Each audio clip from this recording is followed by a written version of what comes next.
আওয়ামী লীগ তো একক মুক্তিযুদ্ধ করে নাই, বরং মুক্তিযুদ্ধের সময় আওয়ামী লীগের নেতাকর্মীরা কলকাতা এবং আশেপাশে বিলাসী জীবন যাপন করেছে। তৎকালীন যে আমাদের সরকার, তাজউদ্দিনের নেতৃত্বাধীন সরকার, তাদেরকে মুক্তিযুদ্ধের স্বীকৃতি দেয় নাই। এটা ভারতের একটা গোপন বাহিনী তৈরি করেছিল, যে ছাত্রদের ঘাড়ের উপরে পা দিয়ে রাজনীতিবিদরা ক্ষমতায় যাবে এবং তারা যা ইচ্ছা তাই করবে, তাদের জন্য একটা ওপেন লাইসেন্স দিয়ে দেওয়া হবে। এবং 24-এর অভ্যুত্থানের নেতৃত্ব, ছাত্র নেতৃত্ব সেটা দেয় নাই। এটি তো আপনার ক্ষোভের কারণ। 1, 2 হলো 71 সালে যদি মুক্তিযুদ্ধের শক্তি, মাঠের শক্তি, যদি স্বাধীনতোত্তর বাংলাদেশে রাজনৈতিক ক্ষমতা দখল করতো বা রাজনৈতিক ক্ষমতা যেতে চাইতো, যারা যেতে চায় নয় অপরাধ করেছে, তারা যদি যেত, তাহলে মুক্তিযুদ্ধের সরকার হতো। কিন্তু আমরা কি দেখলাম?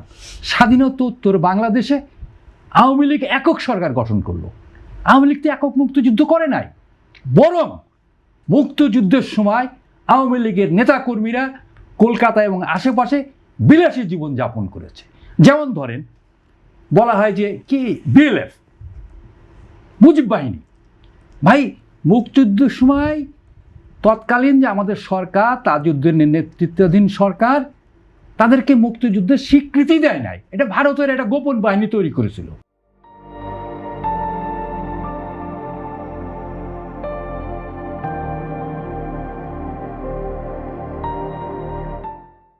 মুক্তিযোদ্ধাদের খুন করার জন্যে, এই দেশের ভিতরে লেকদের খুন করার জন্যে তারা এসে ক্ষমতায় গেল, আর মুক্তিযোদ্ধারা চুপচাপ থাকলো।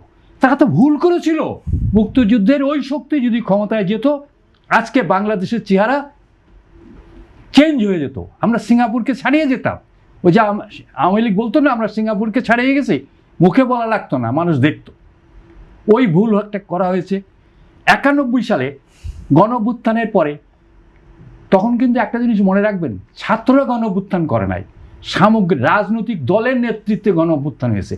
অর্থাৎ 71-এর গণঅভ্যুত্থান 24-এর গণঅভ্যুত্থানকে এক করে দেওয়া, এটা আমি মনে করি একেবারে এই 24-এর চেতনা, 24-এর গণঅভ্যুত্থানকে অপমাননা করা। কারণ তখন 3 জোট, 5, 7, 8 দলের নেতৃত্বে আন্দোলন হয়েছে, ছাত্ররা সেই আন্দোলনে অংশগ্রহণ করেছে, ফ্রন্ট লাইনে ছিল।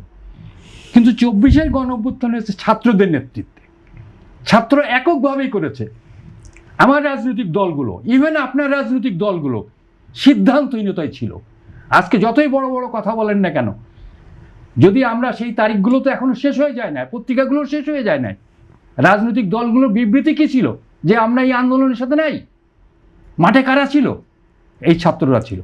এই ছাত্রদের প্রতি আমি মনে করি অবজ্ঞা প্রদর্শন করা, তাদেরকে অপমান করা। আমি খেয়াল করছি যে গণঅভ্যুত্থানের পর থেকেই যে অভ্যুত্থানকারী শক্তি, তাদেরকে অসম্মান ইত্যাদি করা হচ্ছে। এবং এইটাই কিন্তু আমাদের এই রাজনীতির, এই দীর্ঘদিনের প্রচলিত রাজনীতির তাদের ব্যর্থতা ঢাকার একটা পরিকল্পিত চেষ্টা। এর থেকে আমাদের বেরিয়ে আসা উচিত।